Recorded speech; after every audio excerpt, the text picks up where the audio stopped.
What's up, y'all? Once again, Carlos here. Uh, I've been walking around like talking to everybody about this. I have my flyer talking about my paper, my book, everything that I'm doing with social media. And I just wanted to take this opportunity to sort of give you all my pitch because I realized I haven't even posted anything like this on my platform. So, my content, it seems like it's gotten way lazier and stuff like that. And a lot of cases, you could consider that the truth.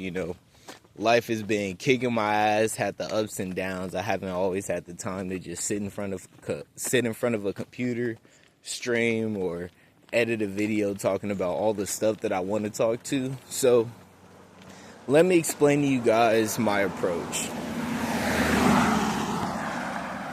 Now, with this book being all about the idea of happiness, subliminal messaging, and all this stuff, I've noticed that in my real life, a lot of people think I'm like hiding stuff, or I'm like shy, or like I don't really like know what I'm doing. But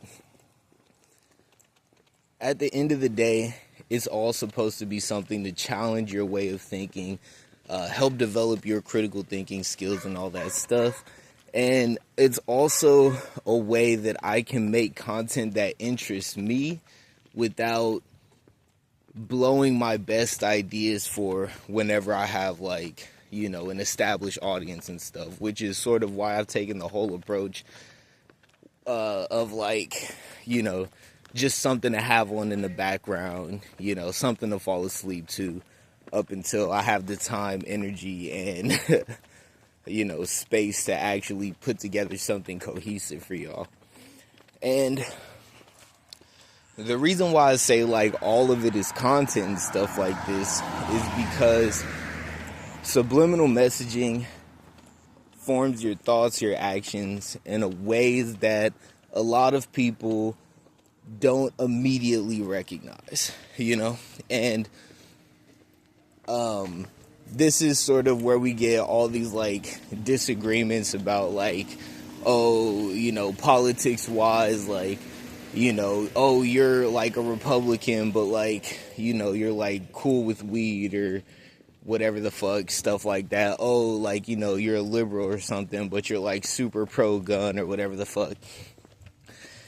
And basically all of this stuff has to do with subliminal environments, and the reason why I say the term subliminal environments and all this stuff is because everybody's familiar with the concept of subliminal messaging and stuff like that, but a lot of people take lightly the patterns of subliminal messaging that a lot of people find themselves in their day-to-day lives.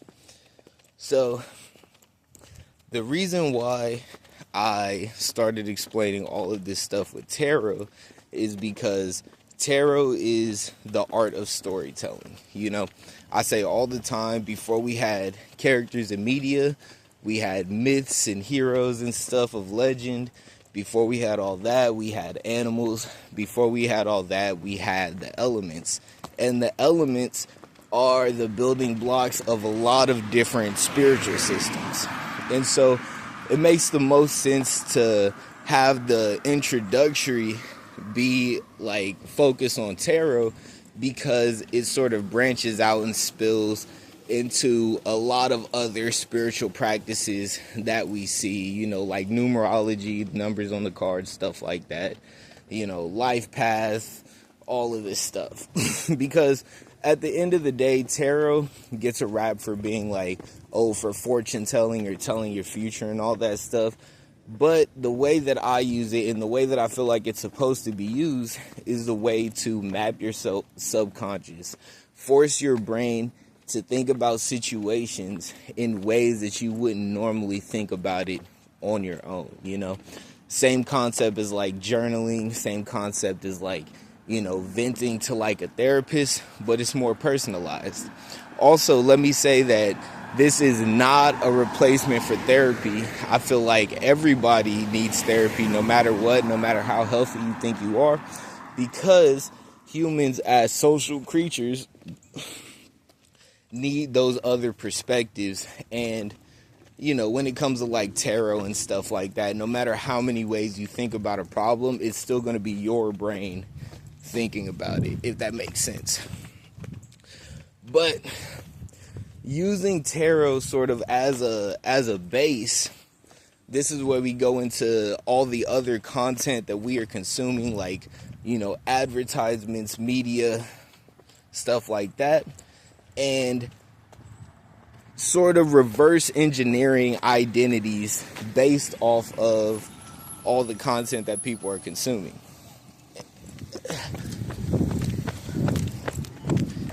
And so, yeah, that's what I'm doing. And, you know, I'm so good at going with the flow, like in person. It sort of catches people off guard whenever I have like my own rules or anything like that. And it's why a lot of my strategy now is just sort of throwing it out there, waiting for people to correct me in a way that's disrespectful, and then either gently guiding them to a solution, or if they're reasonable enough, just telling them while they're wrong. And this whole idea of relative objectivity, which is understanding what is around me, learning as much as I can, and sort of forming my own truths based off of the evidence that I can come across, is how we all get sort of closer to a truth. Now, the reason why I say I'm the greatest philosopher to ever live is because I found this concept of moral optimism, because again, I'm not like inventing a new school of thought, you know. I came across the concept of moral optimism, explained it, defined it in my own terms, and used that as a method to finding truths.